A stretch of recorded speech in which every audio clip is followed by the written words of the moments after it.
Olá, alunos. Bem-vindo a mais uma aula online, né? Aulas remotas. E hoje nós vamos falar da Revolução Industrial, certo? Mas antes da gente falar da Revolução Industrial e onde surgiu, é preciso que a gente entenda o que é capitalismo. Vocês sabem que no final da Idade Média e início da Idade Moderna surgiu o capitalismo comercial, com o mercantilismo. Bom, no século XVIII surge aí o capitalismo industrial, que é o que nós vamos estudar, tá? E na terceira revolução industrial, que a gente vai estudar mais para frente, existiu o capitalismo financeiro, tá bom? Bom, e o que foi o capitalismo industrial? A gente pode dizer que o capitalismo industrial, gente, ele se desenvolveu estimulado, no caso, pela Revolução Industrial, certo? E está fundamentado na propriedade privada, no mercado com transações monetárias, ou seja, transações com dinheiro. Então, o nome capitalismo vem de o capital. O capital é o dinheiro. Bom, isso significa dizer o quê? Por exemplo, que no sistema capitalista, as fábricas, as lojas, as escolas, hospitais podem pertencer a empresários e não somente ao Estado. Além disso, a produção e a distribuição das riquezas são determinadas pelo mercado, ok? Ou seja, em tese, os preços são definidos pelo jogo da oferta e da procura. De maneira geral, podemos resumir, gente, o funcionamento desse sistema da seguinte forma: o proprietário da empresa, que é o capitalista, compra a força de trabalho de terceiros, que é, no caso, o trabalhador ou o proletário, que a gente vai chamar aqui na Revolução Industrial, certo? Proletário, para produzir bens que, uma vez comercializados, lhe permitem recuperar o capital investido, certo? E obter um excedente, ou seja, o lucro. Então, o capitalista, ele compra materiais, esses materiais vão ser transformados, tá bom? Em produtos para ser comercializados e com isso ele obter lucro em cima daquele dinheiro que ele investiu. É que nós chamamos de capital de giro, tá bom? Bem, lá na Inglaterra, certo? Surgiu no século XVIII a Revolução Industrial. Então, primeiramente, o que é revolução? Revolução é algo que transforma a sociedade, certo? Ela vai transformar a sociedade. Certo? Revolução é algo que transforma um país, que transforma um estado, que transforma uma cidade, ok? Então, lá na Inglaterra do século XVIII, certo? Ela foi responsável por essa transformação, tá? Dos bens, certo? Dos bens materiais, dos materiais que viraram produtos. Eles foram transformados. Por exemplo, a lã, que era transformada em linhas, né? De lã, fios de lã, aliás, que esses fios de lã, na manufatura, eram transformados em roupas ou tecidos muito pesados. Aqui na Revolução Industrial, a gente vai ter outros materiais que vão gerar outros produtos, mas isso aí é mais para frente. Mas, primeiramente, o que levou a Inglaterra, certo, a ser a pioneira, ou seja, ser a primeira na Revolução Industrial. Primeiramente, acúmulo de capital. Como foi que eles acumularam esse capital? Vocês sabem que com o mercantilismo, muitas pessoas saíram para outros continentes em busca de produtos que pudessem ser vendidos lá na Europa, naqueles burgos. Eu já falei isso para vocês na aula, né? Então, burgos eram comércios, né, fechados, era como se fosse uma cidade, digamos assim, fechada, era uma feira muito grande, certo? Que era chamado de burgos, onde ali as pessoas comercializavam de tudo: animais, tecidos, alimentos, enfim. Então, nesses burgos existiam os pequenos comerciantes, os feirantes. Então, essas pessoas foram acumulando capital, foram acumulando dinheiro. Então, como eles conseguiram acumular muito capital, muito dinheiro, eles começaram a comprar títulos, tá? De nobreza. Então, esses burgueses aí, aliás, esses comerciantes passaram a ser chamados de burgueses, por causa do nome Burgos, tá? Ou burgo, tá bom? E o que acontece? Esses burgueses, eles se tornaram barões, viscondes, condes, etc. Entenderam? Então, acúmulo de capital, eles tinham muito dinheiro guardado, disponibilidade de mão de obra, ou seja, muitas pessoas para trabalhar nessas fábricas, tá? Matéria-prima disponível como ferro, carvão, produção de lã, tá? E a máquina a vapor, que a gente vai já falar da máquina a vapor, que foi importantíssima aí na primeira Revolução Industrial, tá bom? Outra coisa, o mercado consumidor, que eram as colônias que os países europeus tinham, tá bom? E também pessoas assalariadas. Outra coisa, a marinha mercante da Inglaterra era poderosa, desde a rainha Elizabeth I, certo? E a burguesia no poder, tá? E a questão também da ética protestante, que eles estimulavam muito a questão do lucro, do dinheiro, do trabalho. Então, os protestantes, eles não gastavam dinheiro com coisa supérflua, tá? Eles sempre guardavam dinheiro porque eles achavam que com certeza esse dinheiro acumulado serviria, claro, para alguma coisa, tá? Então, os protestantes, gente, foram os responsáveis pela Revolução Industrial, certo? Porque eles tinham muito dinheiro guardado e eles tinham que fazer algo para colocar esse dinheiro para girar, porque não adiantava só eles deixarem esse dinheiro guardado e aí esse dinheiro ia se perdendo, né? Ia apodrecendo, então eles tinham que fazer o quê? Colocar esse dinheiro para fazer algo, investir em algo para gerar mais dinheiro, certo? Então, a Inglaterra era riquíssima nessa época, então por isso que houve lá a Revolução Industrial, que depois dessa Revolução Industrial foi para outros países europeus. Muito bem. Então, como é que nós podemos definir Revolução Industrial? Foi um conjunto de transformações. Olha a palavra transformação.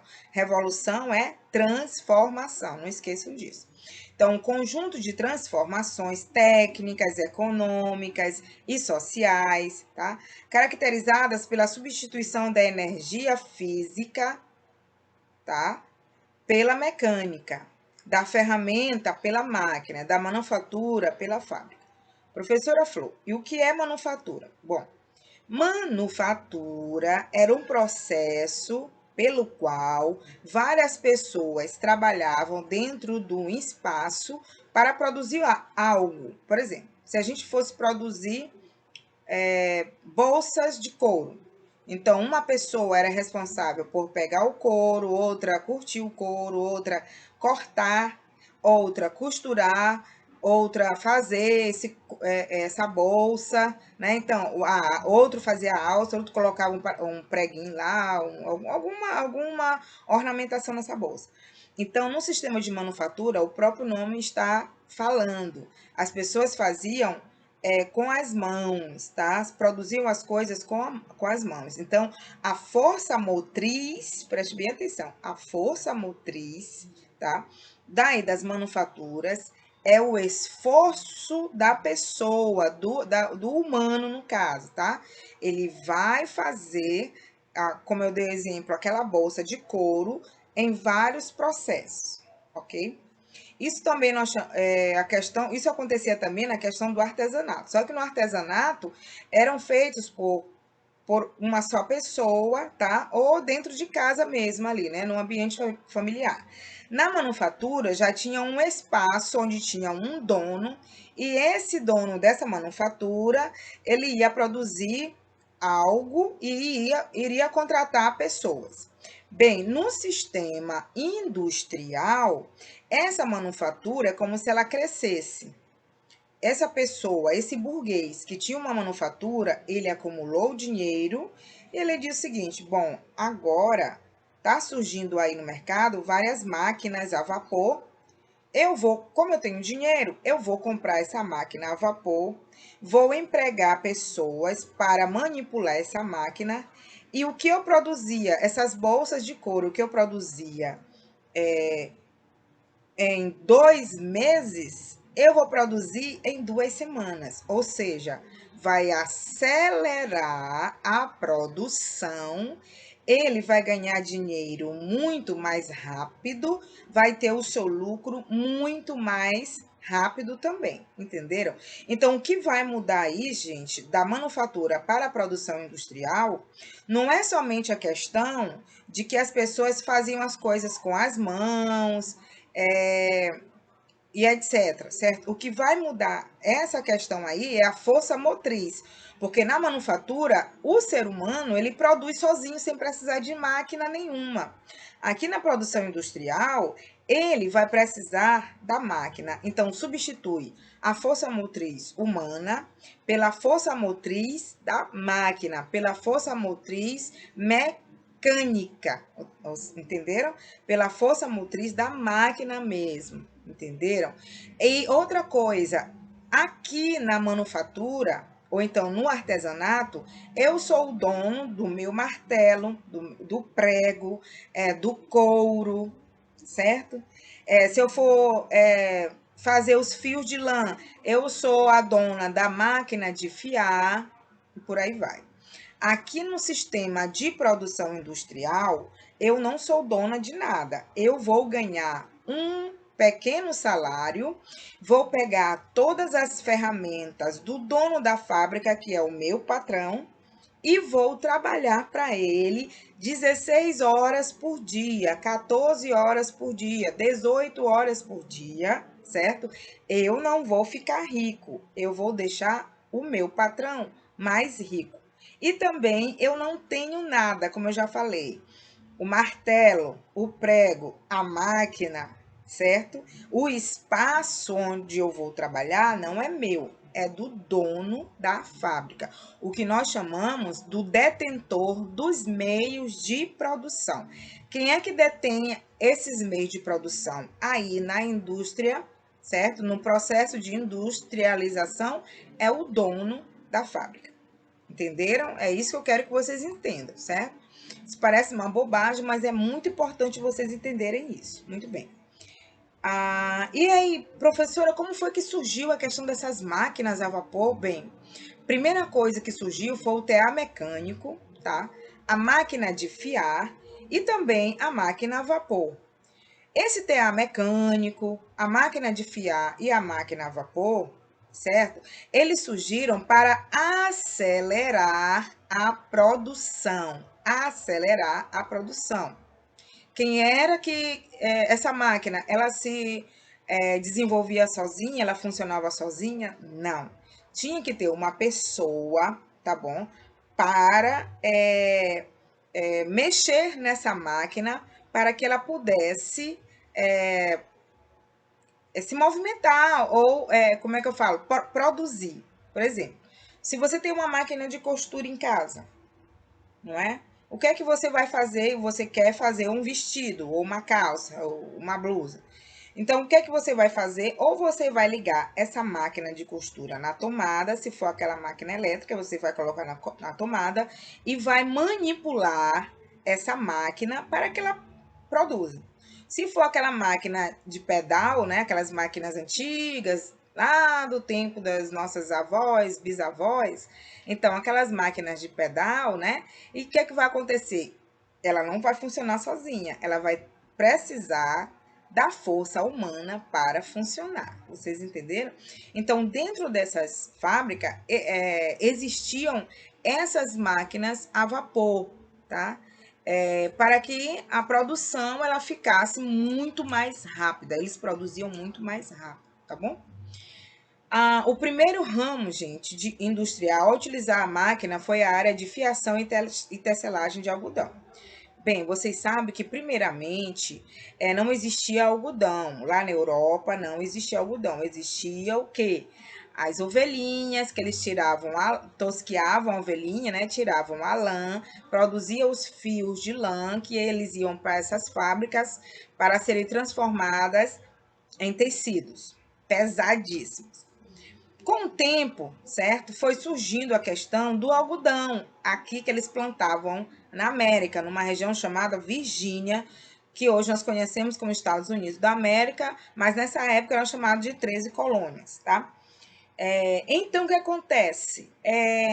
O algodão, ele era mais leve, muito mais barato, certo? E eles vendiam muito. O algodão, ele concorria com a seda que vinha lá da China para a Europa, certo? Então, por isso que a Inglaterra, ela ficou muito rica com essa questão da Revolução Industrial. Desenvolveu muito, tá? As pessoas, elas saíam do campo e iam para as grandes cidades procurar trabalho, mas eu vou falar disso no finalzinho aqui da aula, mas vamos voltar para as máquinas. O algodão era relativamente mais barato, como eu já falei, e vinha dos Estados Unidos, tá bom? E também lá do Oriente, tá? As máquinas ofereceram grande atração ao empresariado inglês para aumentar o capital. Como eu já falei, o que foi que eles perceberam? Gente, se eu ficar aqui só nessa manufatura, isso aqui é muito pouco para mim, eu quero mais dinheiro. Então, com as máquinas, esse processo de ganhar dinheiro, ele acelerou, certo? Ele acelerou muito. Quais foram as pessoas responsáveis pela construção dessas máquinas? Claro que foram várias, mas o mais famoso aí foi James Watt. Não esqueçam desse nome, tá? James Watt. Ele aperfeiçoou o quê? A máquina a vapor. Um dos inventos mais importantes, tá? Da Revolução Industrial. Gente, como é que funcionava uma máquina a vapor? Pensem num trem, certo? Um trem a vapor. Então, ele vai precisar de quê? De lenha. Essa lenha, ela vai queimar, ok? E lá dentro tem uma máquina que vai ter água dentro. Essa água, ela vai ferver, ela vai entrar em ebulição, né? Ela vai ferver muito, ela vai soltar um vapor. Esse vapor faz com que a máquina funcione. Então, se vocês tiverem mais curiosidade em ver isso aí, vão lá no Google mesmo, aqui no YouTube, e procure assim, máquina a vapor, que vocês vão olhar como é que ela funciona, tá? Como funciona uma máquina a vapor? Já expliquei, mas eu vou explicar novamente, tá? Uma máquina a vapor não cria energia, ela utiliza vapor, tá bom? Para transformar energia calorífica liberada pela queima de combustível em movimento, tá? De rotação e movimento alternado, assim, ó, alternado de vai e vem, ok? A fim de realizar trabalho, tá bom? Uma máquina a vapor possui uma fornalha, como eu falei para vocês, precisa de lenha, na qual se queima, nesse caso aqui, o carvão. Então, o carvão nessa época era muito utilizado dentro dessas fábricas, certo? Ela queima o carvão, óleo, madeira ou algum outro combustível para produzir energia de calor, ou seja, o vapor.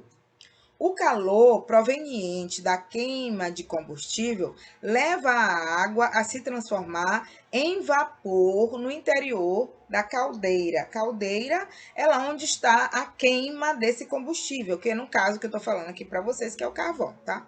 O vapor, ele se expande, tá? E ocupa um espaço muitas vezes maior que o ocupado, tá bom? Pela água. Então, o que vai acontecer?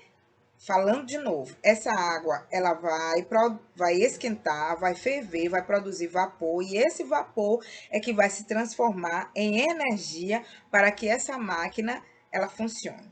Vocês entenderam? Então, a máquina a vapor, gente, foi importantíssima aí no processo de construção de outras coisas. Por exemplo, vocês sabem que lá no século XVII existia o quê? 16, 17 ou até antes, existia somente aqueles navios, né? Que duravam mais ou menos o quê?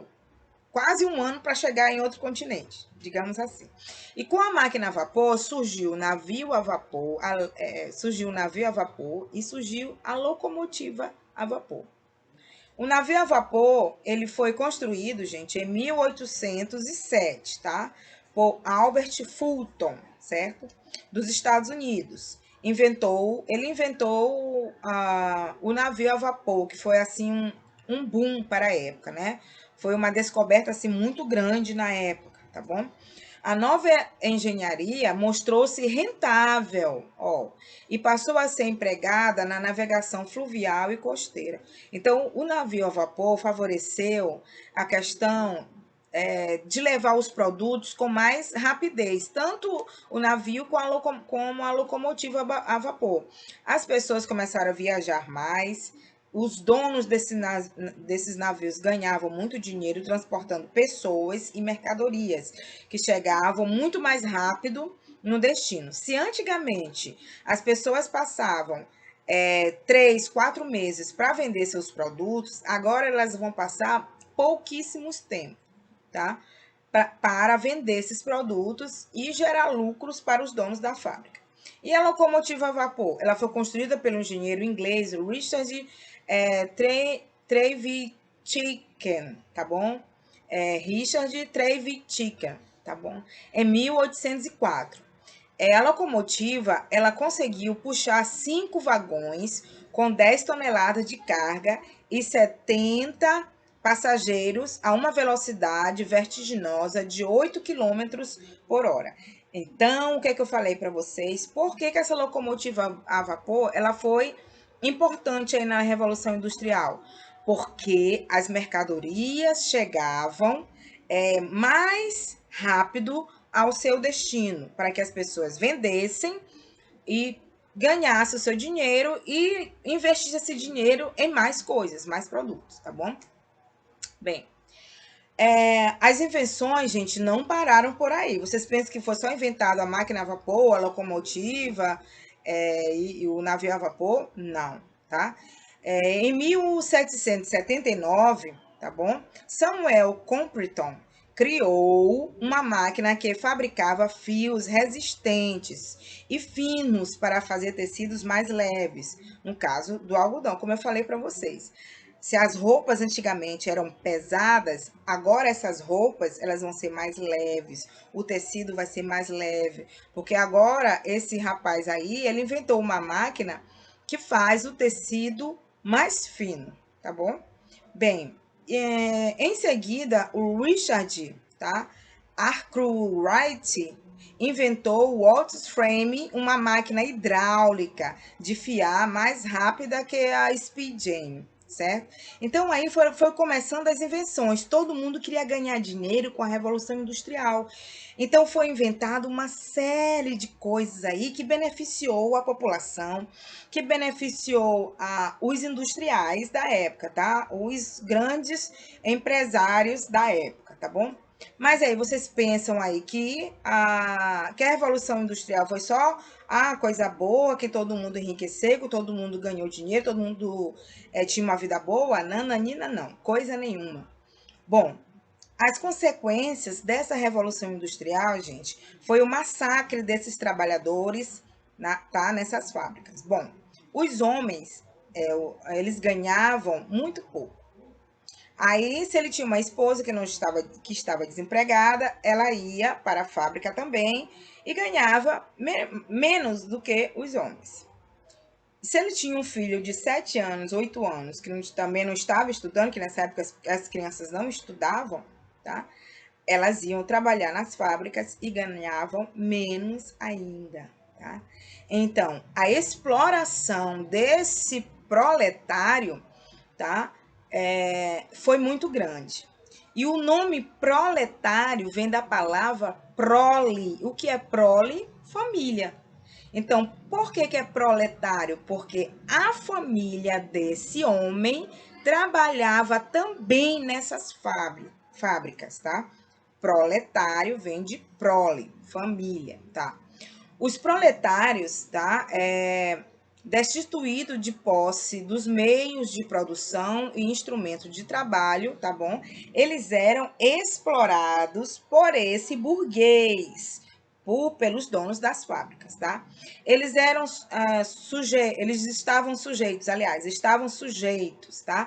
A jornadas diárias de 12 a 18 horas por dia. Olha, gente, que loucura!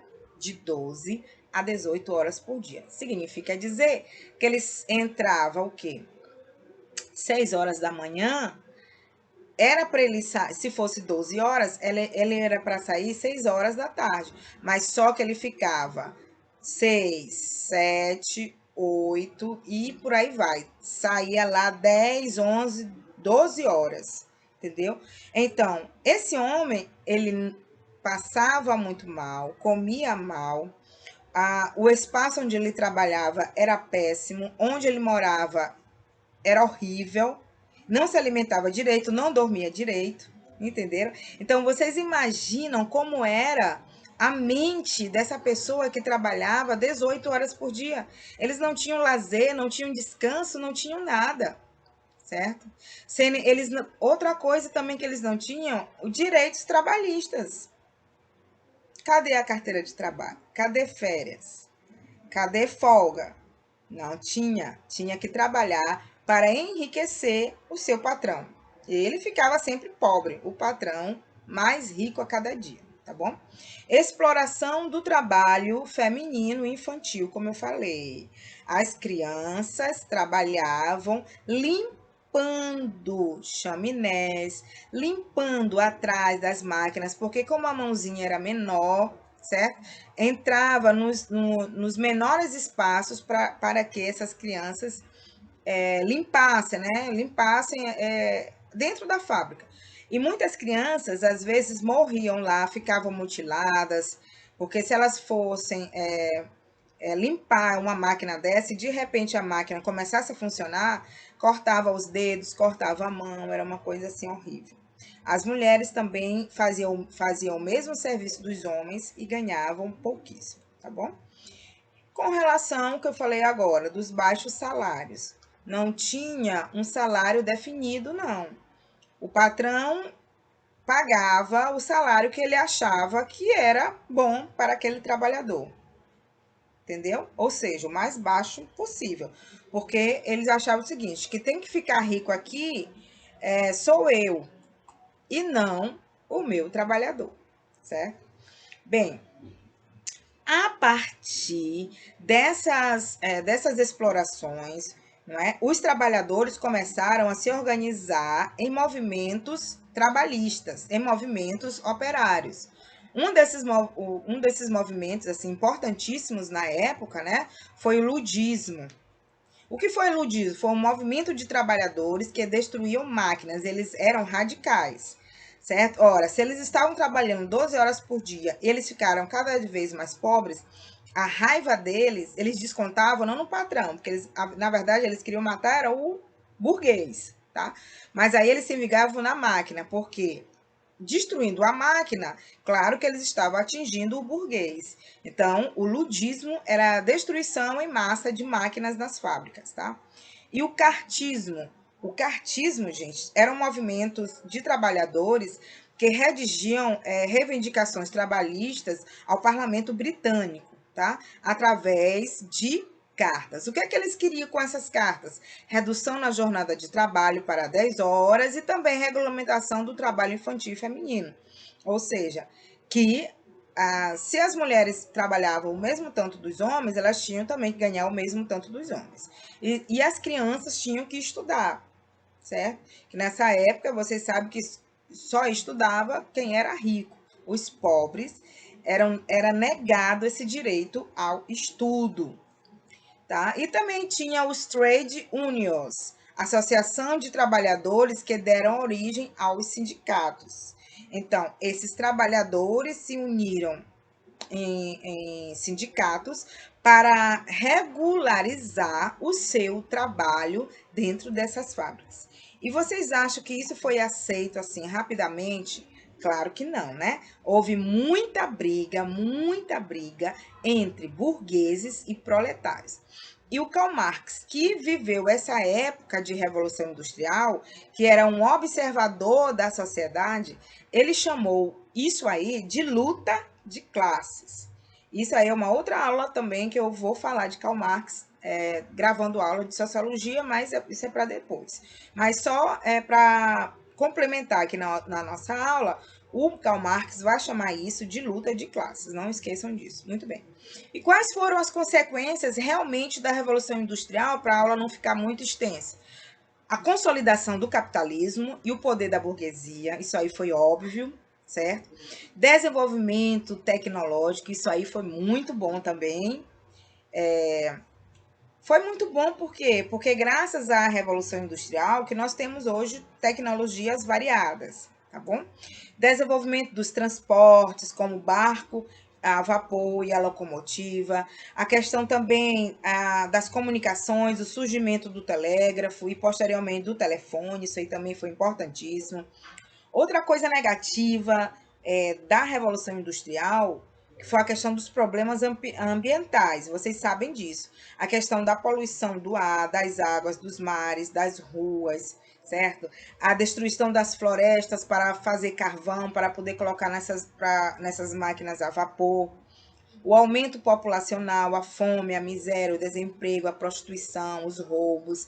Essa questão aí que eu vou falar aqui. Ora, o que aconteceu para que essas grandes cidades ali da Inglaterra, principalmente a cidade de Londres, né, ficasse lotada de pessoas? Por quê? Porque anteriormente as pessoas moravam no campo, certo? Com esse surgimento da Revolução Industrial, houve a necessidade de fazer uma política de cercamentos. O que é a política de cercamentos? Cercar um terreno, colocar ovelhas nesses pastos, para que essas ovelhas pudessem dar, né, fornecer, aliás, lã para esses grandes burgueses que já tinham essas fábricas. Então, com essa política de cercamento, esses camponeses viram-se obrigados a ir para os grandes centros urbanos, claro, com a ilusão de que eles iriam conseguir empregos lá nessas cidades.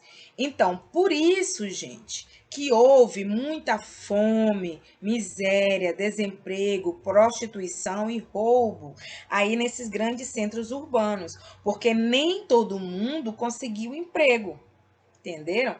Nem todo mundo conseguiu trabalhar e ganhar o seu saláriozinho pequeno, mas dava pelo menos para ele comprar o pão. Então, houve um crescimento demográfico muito grande. A poluição dos rios, né, do rio Tâmisa, lá na Inglaterra, foi muito grande.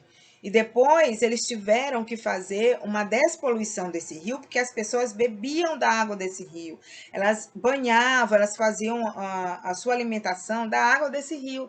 E muitas pessoas começaram a morrer de cólera, porque a cólera é uma doença infecciosa que leva à morte, porque se proliferam bactéria, coliformes fecais, uma bactéria chamada coliformes fecais nessa água, que vai dar uma infecção intestinal e essa pessoa, se não se cuidar, ela vai morrer. Entenderam? Então, nesses grandes centros urbanos, o industrial, ele não queria saber se tinha gente miserável, se tinha gente desempregado, ele não queria saber disso, não. Ele queria saber que ele estava ganhando o dinheiro dele, ponto final. Certo? Então, houve pontos positivos e houve pontos negativos da Revolução Industrial. Foi a partir daí que a camada de ozônio começou a formar esse grande buraco que tem hoje. Foi através da queima, tá?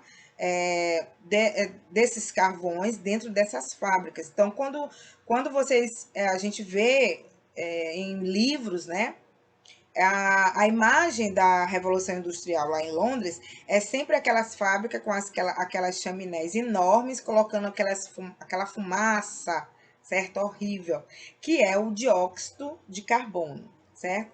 Esse dióxido de carbono, ele vai para a atmosfera e causa o efeito estufa, causa causou, né, na verdade, o buraco na camada de ozônio, que tem até hoje, que a gente está sofrendo.